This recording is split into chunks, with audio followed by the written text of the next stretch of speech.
Hello guys, അപ്പം ഞാനും സൂര്യ ചേച്ചിയും റിച്ചുവും കൂടി ടൗണിലോട്ടൊന്ന് പോയിട്ടുണ്ടായിരുന്നു. കുറച്ച് ദിവസം മുൻപ് പോയതാണ് കേട്ടോ. അപ്പം എടുത്ത വീഡിയോ ആണത്. നമ്മുടെ ചാച്ചൻ്റെ സ്വന്തം വണ്ടിയിലാണ് കേട്ടോ പോകുന്നത്. എന്താ കാര്യം എന്നറിയേണ്ടതാ, ഇതാണ് കാര്യം. ഏതെടുത്താലും 159 മെഗാ സെയിലാണ്. ഇവിടെ കുറച്ച് ദിവസമായി ഇത് നടന്നുകൊണ്ടിരിക്കുന്നത്. നമ്മുടെ ടൗണിലൊരു ഓഡിറ്റോറിയത്തിൽ വെച്ചായിരുന്നു കേട്ടോ പരിപാടി.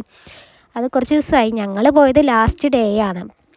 അവിടെ എത്തിയതും കണ്ണ് തള്ളിപ്പോയി. എന്തോരം സാധനങ്ങളാണ്, എന്ത് വാങ്ങിക്കണമെന്ന് കൺഫ്യൂഷനായിരുന്നു. നമ്മൾ ഈ ഉത്സവത്തിനൊക്കെ പോയ ഓരോ കടകൾ കയറി ഇറങ്ങില്ലേ, അതുപോലെയായിരുന്നു. ഞാൻ അവിടെ ചുറ്റും ഓടി നടന്ന് ഓരോന്നിൻ്റെ ലിസ്റ്റ് എടുക്കുമായിരുന്നു എന്തൊക്കെയുണ്ടെന്ന് നോക്കിയിട്ട്. പക്ഷെ ഞാനൊരു 3-4 സാധനമേ വാങ്ങിച്ചുള്ളൂ കേട്ടോ. എങ്കിലും അവിടെ ഇങ്ങനെ ഓരോന്ന് കണ്ടുകൊണ്ടിരിക്കാൻ തന്നെ നല്ല രസമായിരുന്നു. റിച്ചും സോനിയ ചേച്ചിയൊക്കെ ഇങ്ങനെ ഓരോ സാധനങ്ങൾ നോക്കിക്കൊണ്ട് നടക്കുമായിരുന്നു, സുരച്ചാച്ചനും ഒക്കെ കൂടിയിട്ട്.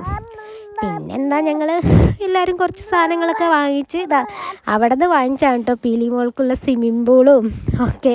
പിന്നെ ഞങ്ങൾ തിരിച്ച് വീട്ടിലോട്ട് പോന്നു. അപ്പോൾ വീഡിയോ ഇത്രയേ ഉള്ളൂ. ഇഷ്ടപ്പെട്ടാൽ ലൈക്ക് ചെയ്യുക, ഷെയർ ചെയ്യുക, സബ്സ്ക്രൈബ് ചെയ്യുക. ടാറ്റാ.